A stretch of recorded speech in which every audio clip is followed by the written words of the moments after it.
Hello and welcome to Aditya Himanti classes. आज हम class 9 के इंग्लिश के बी है बुक के चैप्टर 10 करने जा रहे हैं और ये है काठमांडू। ठीक है, सो ये हमें विक्रम सेठ के एक्सपीरियंस के बारे में बताया हुआ इसमें कि विक्रम सेठ का क्या एक्सपीरियंस था जब वो काठमांडू गए थे।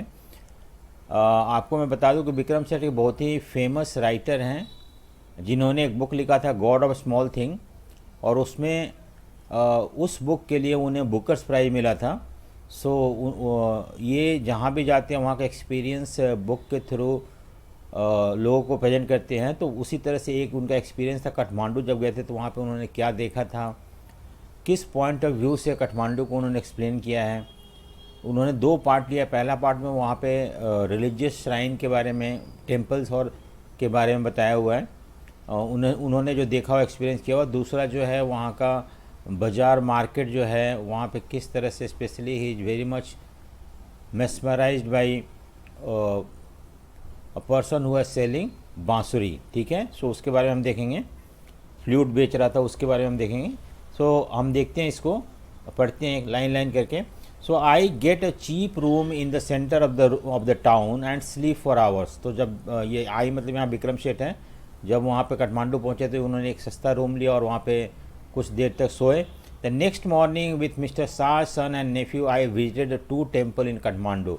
तो वहाँ पे 2 टेम्पल वहाँ पे गए थे। May might have gone to some other place also, लेकिन वो यहाँ पे इस 2 टेम्पल के बारे में बता रहे हैं that are most sacred to Hindu and Buddhist. तो एक टेम्पल हिंदू के लिए बहुत सैक्रेट है और दूसरा बुद्धिस्ट के लिए सैक्रेट है। ठीक है, एट पशुपतिनाथ टेम्पल जो है हिंदुओं का टेम्पल था वहाँ पे। Outside which a sign proclaim entrance for Hindu only. वहाँ पे जैसे आप जाओगे तो एंट्रेंस पे एक साइन बोर्ड लगा हुआ है जहाँ पे क्या लिखा होता है, सिर्फ हिंदू ही अलाउ है और कोई रिलीजन, या सिख हो गए, मे बी क्रिश्चियन या Muslims are not allowed. There is an atmosphere of febrile confusion. क्यों, वाई देयर वॉज कन्फ्यूजन? इसलिए क्योंकि आगे बता रहे हो प्रीस्ट, वहाँ पे पुजारी थे बहुत सारे, हॉकर्स मतलब जो फेरी वाले जो घूम के बेचते हैं, devotee, tourist, cow, monkey, pigeon, dog roam through the ground. ये सारे क्रिएचर वहाँ पे देखने को मिल रहे थे। लोग भी थे, डिवोटी भी थे जो दर्शन करने गए हुए थे, टूरिस्ट भी थे वहाँ पे। We offer a few flowers. तो हम लोग मतलब ये जो शाह और मिस्टर विक्रम सेठ ने वहाँ पे कुछ फ्लावर ऑफर किया वहाँ टेम्पल में। There are so many worshippers that some people trying to get the priest attention are elbowed aside by other pushing their way to the front. अब क्या था कि बहुत सारे वर्शिपर थे वहाँ पे, कुछ लोग कोशिश कर रहे थे प्रीस्ट का अटेंशन, पुजारी का अटेंशन पाने के लिए, और वो एक दूसरे को धक्का मुक्की दे रहे थे अपने एल्बो से और आगे निकलने की कोशिश कर रहे थे। So a princess of Nepalese royal house appeared, everyone bow to make way, see the satire here. क्या बोल रहे हैं कि भगवान के सामने उस टेम्पल में एक प्रिंसेस आती है वहाँ पे, और लोग उसके सामने झुक जाते हैं। वहाँ पे लोग गए हुए थे भगवान को पूजा करने के लिए, बट एक राजा के फैमिली से कुछ लोग आते हैं तो उनके सामने झुकने लगते हैं वहाँ पे। This is the satire that he is trying to say here. People become more important than god. By the main gate a party of saffron clad westerner struggle for permission to enter. Saffron clad मतलब होता है कि जो भगवा वस्त्र होता है पहने हुए कुछ वेस्टर्नर्स है वहाँ पे। वेस्टर्न यूरोप या अमेरिका कंट्री के लोग होंगे, और वो कोशिश कर रहे थे मंदिर के अंदर जाने के लिए, लेकिन उन्हें अलाउ नहीं किया जा रहा था। The policeman is not convince that they are Hindu, only Hindus are allowed to enter the temple. क्या है कि सिर्फ हिंदू ही जा सकते हैं वहाँ पे और कोई नहीं जा सकता है, और इसलिए उन वेस्टर्न लोगों को वहाँ पे रोका गया था कि आप वेस्टर्नर हो और सिर्फ Hindu are allowed. A fight break out between the 2 monkeys. अब देखो वहाँ पे ऑथर का जो अटेंशन है 2 मंकी के पीछे आता है। वन चेसेस अदर, एक दूसरे को चेस करता है। हु जम्प्स ऑन ए शिवलिंग, बताओ, एक मंकी शिवलिंग के ऊपर जंप कर जाता है। Then run screaming around the temple and down to the river holy Bagmati. वहीं बागमती रिवर है उस मंदिर के साथ, या इनफैक्ट मंदिर ही बागमती रिवर के पास बनाया हुआ है, तो वहाँ से जंप करके वो बागमती रिवर में कूद जाता है मंकी। ठीक है, ये है टेम्पल, पशुपतिनाथ टेम्पल। और यहाँ पे हम देखते हैं स्टेप्स है, ये स्टेप्स है जो कि नीचे बागमती रिवर है, और कुछ यहाँ पे सीन दिखाया हुआ है जो हम समझने की कोशिश करेंगे। ये ऊपर टेम्पल है, मेन टेम्पल, ठीक है। और यहाँ पे जो कुछ लोग बैठे हुए हैं, छोटे बड़े टेम्पल है यहाँ पे, ठीक है। हम देखेंगे इसमें क्या क्या सीन है। एक कॉर्प्स मतलब डेड बॉडी, ठीक है, is being cremated on it's bank. उसी नदी के किनारे जहाँ पे टेम्पल है वहाँ पे डेड बॉडी को जलाया जा रहा है। Washerman are at their work and childrens bathe, वहाँ पे बच्चे नहा रहे हैं उसी पानी में, वॉशरमैन अपना कपड़ा धो रहा है। See the sacred river, condition of sacred river in India, from A balcony a basket of flowers and leaves, old offering now wilted, is dropped into the river। अब क्या बता रहा है कि उसी होली नदी में मंदिर के बालकनी से जो फूल खराब जो भगवान के ऊपर चढ़ाया गया था वो अब खराब हो गया है और उसी को उसी नदी में डाला जा रहा है। Small shrine half protrudes from the stone platform on the river bank, वहाँ पे एक छोटा सा मंदिर है जो जैसे यहाँ पे हम देखते हैं, ठीक है। सो इस मंदिर के आसपास जो है एक छोटा सा श्राइन है। ऐसा माना जाता है कि अगर so when it emerge fully, अगर वो पूरा एमर्ज हो जाता है, the goddess inside will escape, और उसमें से जो भगवान माता है वो निकल जाएगी, भगवान गॉडेसेस, और and the evil period of Kalyug will end on the earth, और कलयुग जो है वो ख़त्म हो जाएगा इस अर्थ से। कलयुग एक पीरियड है, सतयुग, कलयुग और भी बहुत सारे युग आए हैं हिंदू माइथोलॉजी में, हिंदू रिलीजन में। तो कलयुग ख़त्म हो जाएगा जो अभी चल रहा है हमारे सामने। अब देखो ये तो पहला टेम्पल जो है पशुपतिनाथ टेम्पल, जो हिंदू टेम्पल था उसके बारे में बताया हुआ। उसी के कॉन्ट्रास्ट में बुद्धनाथ टेम्पल है, ठीक है। बुद्धनाथ टेम्पल स्तूपा है एक्चुअली। स्तूपा मतलब होता है कि जहाँ जब बुद्धा के मरने के बाद उनके जो राख वगैरह कहीं कहीं भेज दिया गया था, और जहाँ पे भी वो होली एसेस को रखा गया वहाँ पे एक स्ट्रक्चर डेवलप किया गया, उस स्ट्रक्चर को हम स्तूपा बोलते हैं। So Buddhist shrine religious structure है वो, ठीक है, of the Kathmandu. There is in contrast a scene of stillness, यहाँ पे बहुत खामोशी है, कोई यहाँ पे किसी भी तरह कन्फ्यूजन नहीं है। इट्स इमेंस वाइड डूम, देखो हो सकता है maybe because Buddhist are very less in number in India, उसकी वजह से, but Hindus are in majority, और या इवन नेपाल में भी, नेपाल एक हिंदू कंट्री है, तो इस कारण की वजह से वहाँ पे ज़्यादा कन्फ्यूजन है, ज़्यादा भीड़ भाड़ है। Its immense wide dome is ringed by a road, यहाँ पे देखो हमने देखा है, यहाँ पे ये तो पशुपतिनाथ टेम्पल है, नीचे दे रखा है, ये रहा, ये डोम है, ये जो बना हुआ है ये पार्ट, और यहाँ पे एक रोड है जिस पे लोग चलते हैं और परिक्रमा करते हैं इनफैक्ट इसका, ठीक है। इस रोड के बारे में बात किया हुआ है, ठीक है। इसको हम देखते हैं आगे क्या है।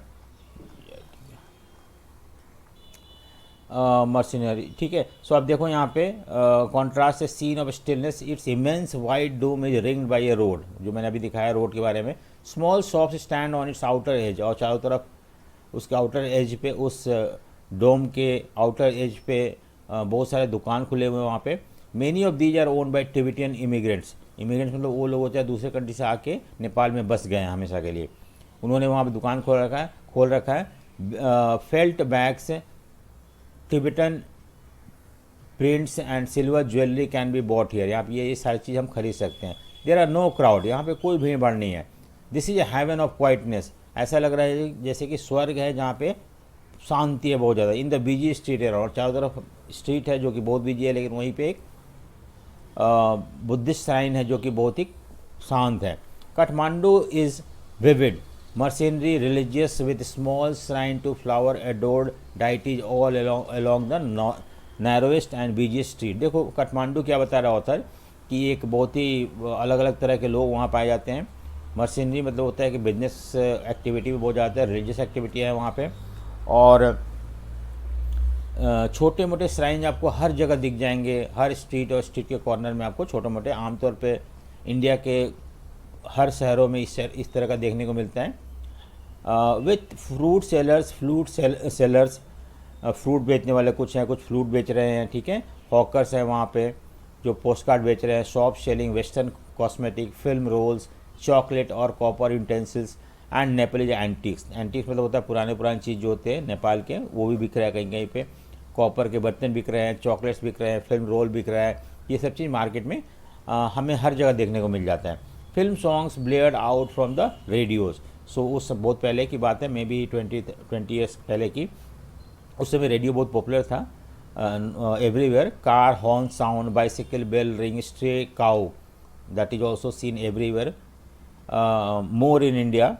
लो क्वेश्चनिंगली एट द मोटरसाइकिल्स। उसके बाद vendors shout at their wares. Vendor मतलब जो घूम फेरी वाले जो होते हैं, जो घूम के अपने बर्तन वगैरह या जो भी सामान बेच रहे हैं उसके बारे में चिल्ला रहे थे।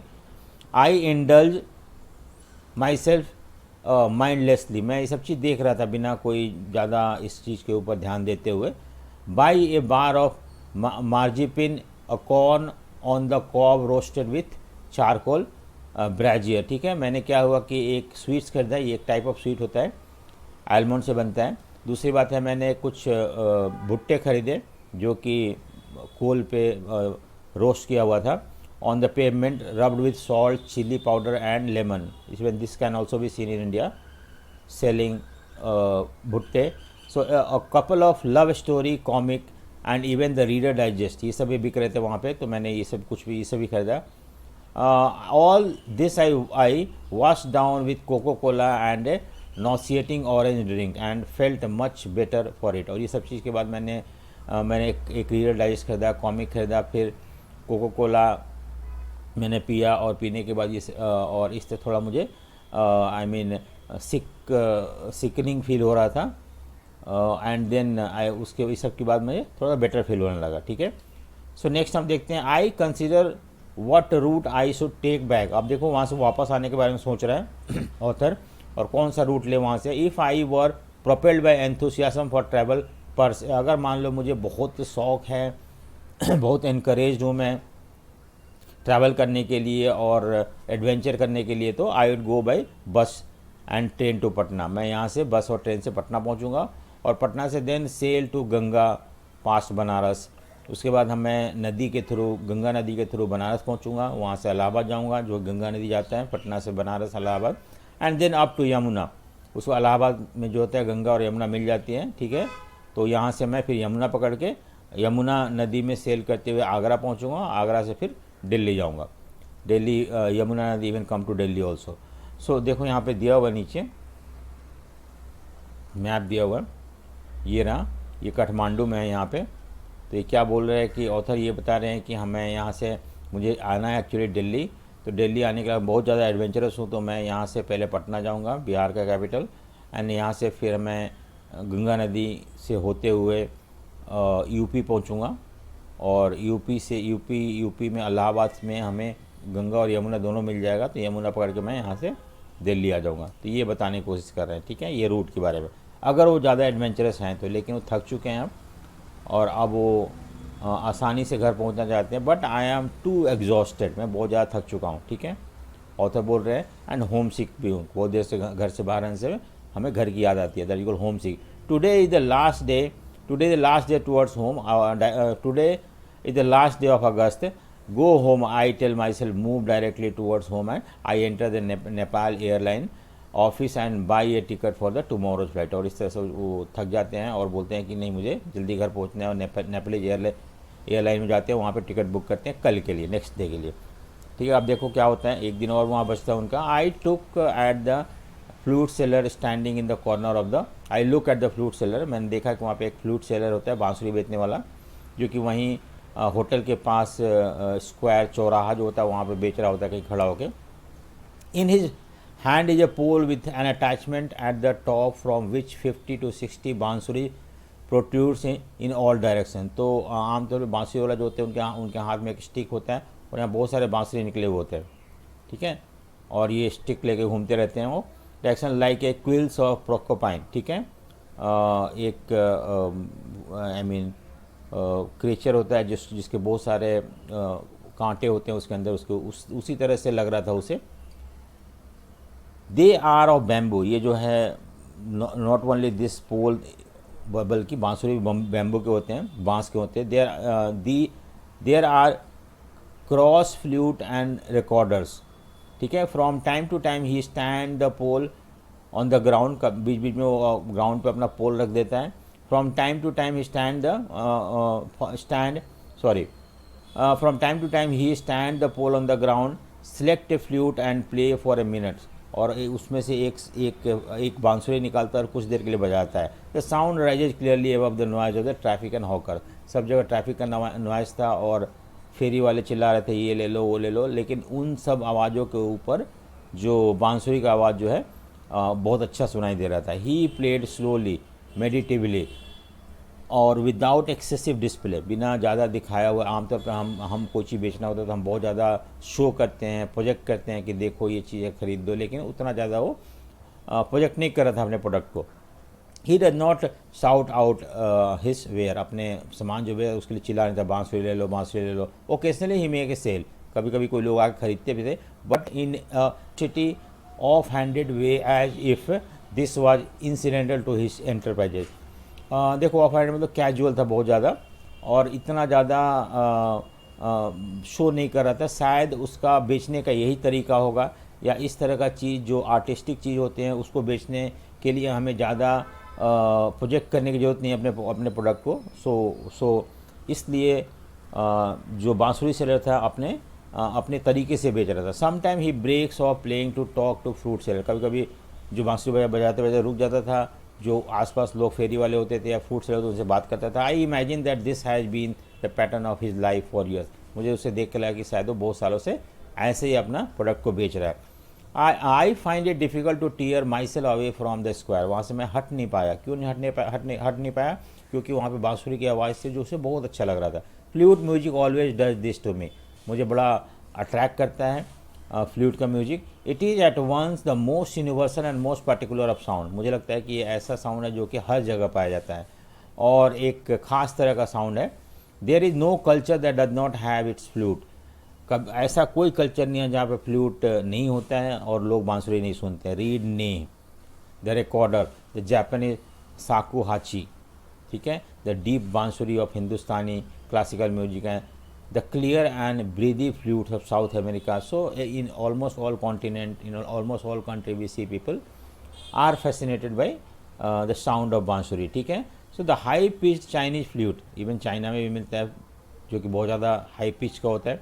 each has its own specific fingering and compass, इसका अपना तरीका है बजाने का, अपना तरीका है फिंगरिंग का, that produce a typical sound of that country.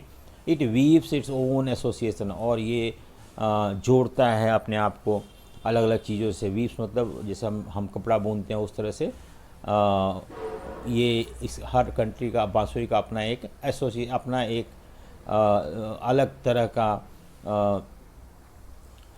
Attachment है। Yet to hear any flute is it seems to me to be drawn in to a commonality of all mankind, to be moved by music closest to its phrase and the sentences to human voice. लेकिन ये बोल रहा है कि चाहे कहीं का भी म्यूजिक क्यों ना हो, किसी भी कंट्री का क्यों ना हो, उसमें एक कॉमन ऐसा कॉमनलिटी होता है जो कि हर इंसान को अपने तरफ अट्रैक्ट करता है, ठीक है। So its motive force to is living breath, इसका मोटिव क्या है कि आप जब बांसुरी में एयर ब्लो करते हो तो यू स्टॉप ब्रीथिंग, और तब जाके उसमें आवाज़ निकलता है, यानी कि you are not breathing but making the bansuri to breathe, and that is the main gist of it. It too needs to pause and breathe before it can go, ठीक है, हमें रुकना पड़ता है then उसे बजाना पड़ता है। That I can be so affected by a familiar phrase of bansuri surprises me at first, for on the previous occasion that I had returned home after a long absence abroad, I have hardly noticed such detail। देखो क्या बोल रहा है कि मुझे बहुत ज़्यादा effect हुआ है इससे बांसुरी की आवाज़ से, जो सरप्राइज करता है एट फर्स्ट। फॉर मैंने पहले भी बहुत जगह गया हूँ, लेकिन मुझे इतना ज़्यादा लॉन्ग लास्टिंग इम्पैक्ट मेरे ऊपर नहीं पड़ा जितना कि इस बांसुरी की आवाज़ से पड़ा हुआ है। हो सकता है कि मैंने इस बांसुरी की आवाज़ पे मुझे अच्छा लगता है, मैंने ज़्यादा टाइम स्पेंड किया है, हो सकता है ये इसी वजह से इसका इम्पैक्ट आज भी मुझे देखने को मिलता है, आज भी मुझे महसूस होता है। सो ठीक है, आपको समझ में आ गया होगा, ये चैप्टर बहुत आसान है। सो अगर आपको समझ में आया तो लाइक शेयर एंड सब्सक्राइब जरूर करें। Thank you for watching.